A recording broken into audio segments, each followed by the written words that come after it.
This story is only for the night. It is late at night. Most people are asleep. The lights are off. The world is quiet.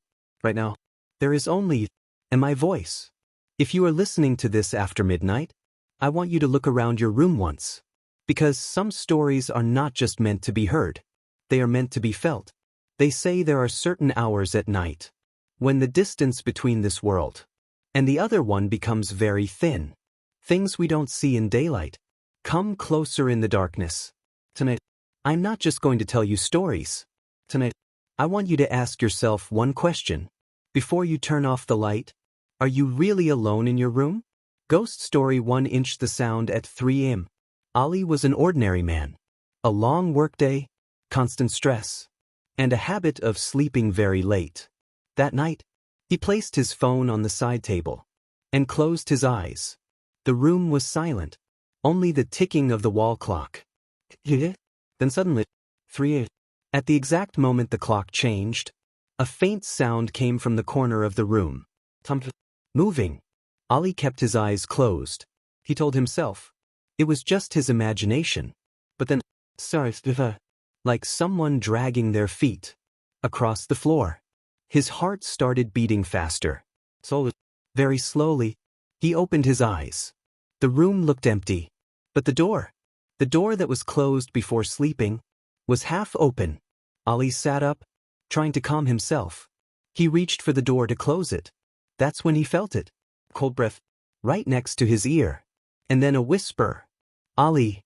His name. Right behind him. His body froze. He wanted to scream, but no sound came out. Slowly, he turned his head. The light turned on by itself. And in the mirror, because once I started talking about it, quietly, cautiously, other people started sharing theirs. Rebecca met a man online who insisted on meeting at a closed arcade bar. When she arrived, the lights were off. He was already inside. Michael talked to the same woman for nearly a year. Video calls. Voice notes. Plans. When they finally met, she was someone else entirely. Jenna realized too late that the person she'd been confiding in for months was also the one leaving notes on her car.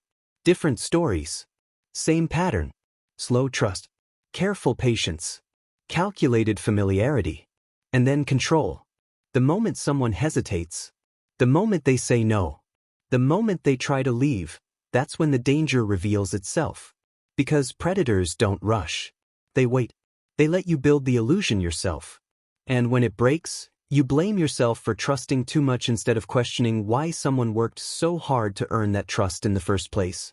The scariest part isn't what happened. It's what didn't. No one was arrested. No one was caught. No explanation ever came. The messages stopped. Or maybe they didn't. Maybe they just learned patience. Because the truth is, the person you were talking to may never have existed. Or worse, they existed exactly as they planned to. And the only reason you're hearing this story is because someone chose to leave instead of being polite. Instead of staying. Instead of trusting one more excuse. Because sometimes the most important survival instinct isn't fear. It's discomfort. That quiet voice that tells you something is off even when you can't explain why. Listen to it. Because not every horror story ends with screams. Some end with someone almost disappearing. He saw a shadow standing behind him. But when he turned around, there was no one there. The sound of breathing. Right next to his bed. It is very late. The world outside is quiet. So quiet that you can almost hear your own heartbeat echoing in the silence. Every creak of the floor, every whisper of wind, every tiny sound seems louder than it should be. The streets are empty, the windows are dark, and somewhere, far away, the occasional bark of a dog reminds you that life still exists, just barely. But in your home, in your room, it's different. Here, the world feels paused, suspended. Time itself seems to slow down, like the universe is holding its breath, waiting. Waiting for something. And that's why this story is only for the night. Because the night, the dead, heavy, endless night, is not like the day. During the day, the sun burns away the shadows. It makes everything seem safe, everything normal. But at night, when the lights are gone, when the world sleeps, The things that lurk in the edges of your vision, in the corners of your room, in the dark spaces you never notice, they wake up. Have you ever felt it? That sudden chill, that brush of air on the back of your neck when no window is open? That sense of being watched when you're alone? That small, creeping dread that creeps in and nestles into your chest until it feels like you can't breathe? That is night speaking. That is the other world brushing against yours, reminding you that the thin veil between reality and something else is always there. And right now, at this very moment, that veil is fragile. Look around you. Check your walls, your ceiling, the shadowed corners of your room. Do you see anything? Nothing? Or maybe something is there, just beyond the edge of your vision. That feeling in your stomach, the one that tells you to not turn your back, to not move too fast, that is not paranoia. It is instinct. Survival. Tonight, you are not just a listener. Tonight, you are part of the story. Every sound in your room, every creak, every shift of air, could be a part of it. Could be something trying to reach you. Could be something waiting, watching. I want you to do something for me. Not yet. Not immediately. Just sit there, let the darkness settle in. Let the silence stretch around you like a heavy blanket. Close your eyes for a moment. Listen. Can you hear it? That faint scratching? That soft rustle? That tiny whisper in the farthest corner of your mind? That's where the night begins. That's where it always begins. You might think you're safe, that it's all imagination. But imagination is only the doorway. It's only the first step into what's real. And once you step inside, once you open the door, there's no turning back. Not tonight. Not ever. The night is patient. It waits. It waits for the smallest sign, the tiniest mistake. A flick of the light switch, a dropped phone, the creak of a floorboard, and it moves. Slowly, quietly, purposefully. It doesn't rush. That's the part that terrifies most. It's patience. It's knowing that you will let your guard down. That you will think you are safe. That you will believe nothing is there. But it is. It has always been there. Watching. Waiting. And tonight you've invited it in. So listen carefully. Every word I say, every pause, every breath, is part of it.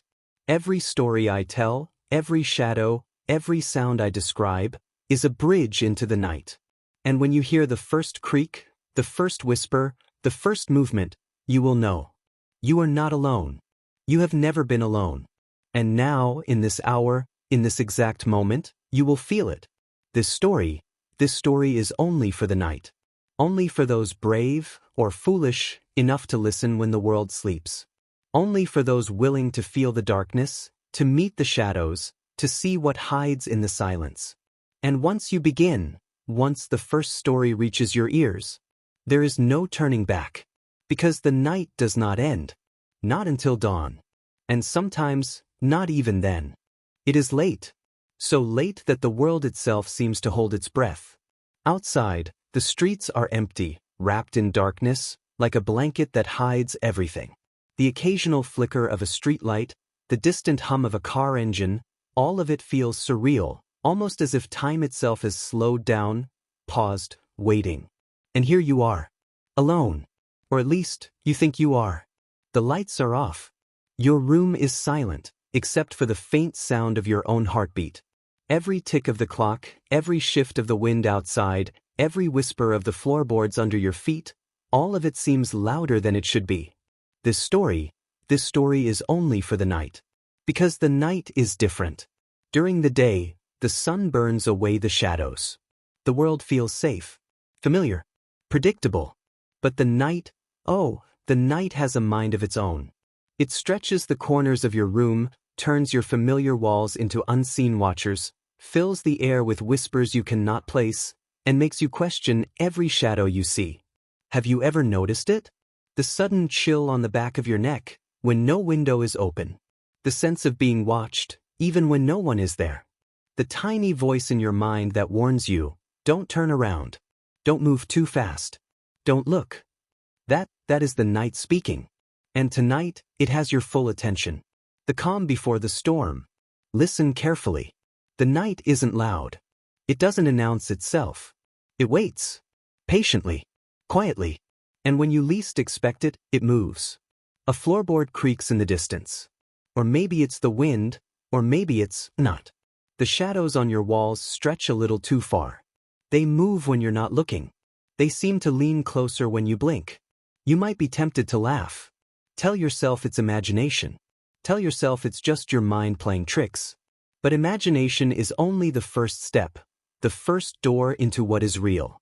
And once you step inside, once you let your mind wander into the darkness, there is no turning back.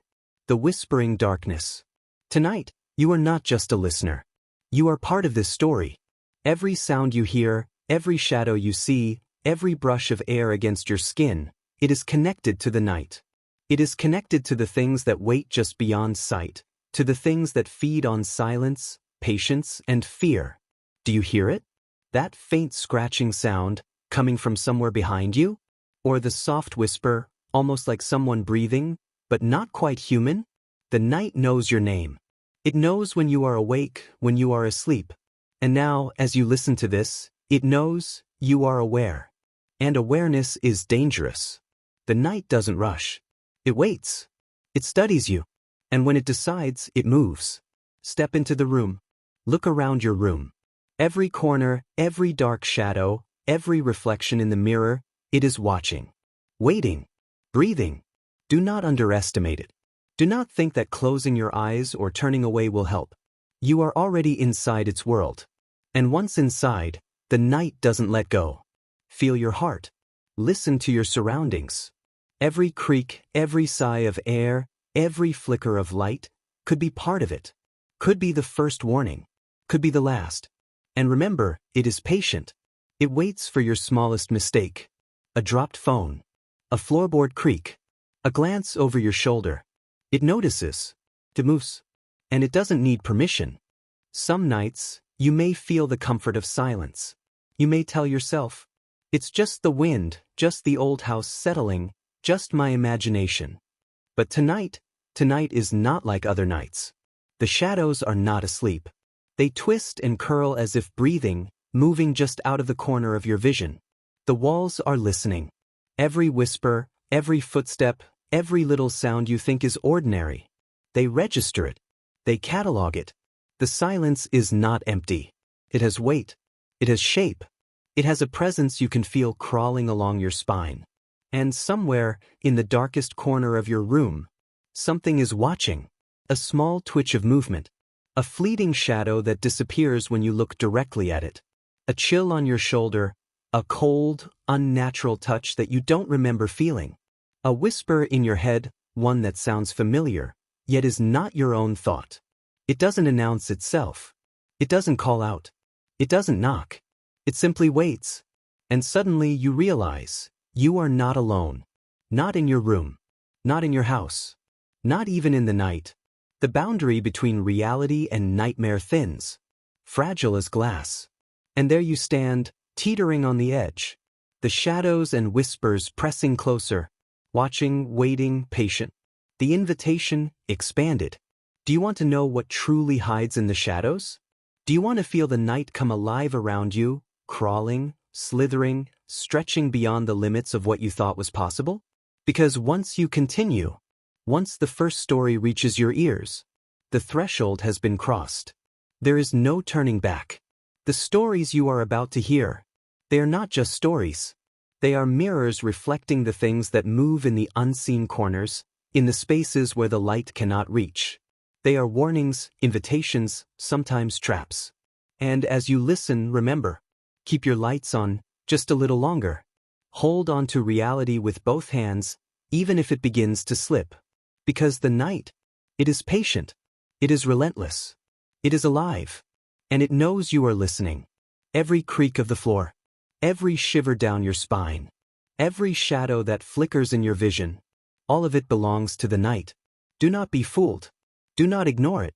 Because tonight, it will not let you go. Closing of the intro plus subscribe see, expanded. So if you're ready, truly ready, to step into the night, to face what hides in the darkness, to hear the whispers of a world most people never notice, then stay with me. And before we begin, if you enjoy stories that make the hairs on your neck stand, If you enjoy stories that keep you checking every corner, every reflection, every shadow, do me a favor, like this video, subscribe to the channel, hit the bell icon, because the night is long, and the stories have only just begun. Cerny, the story is only for the night, only for those brave enough, or foolish enough, to stay awake when the rest of the world sleeps. So close your doors, turn off your phones if you dare, listen closely, and remember, the night is patient. Just watch it, and now, it has your full attention. Let the night begin.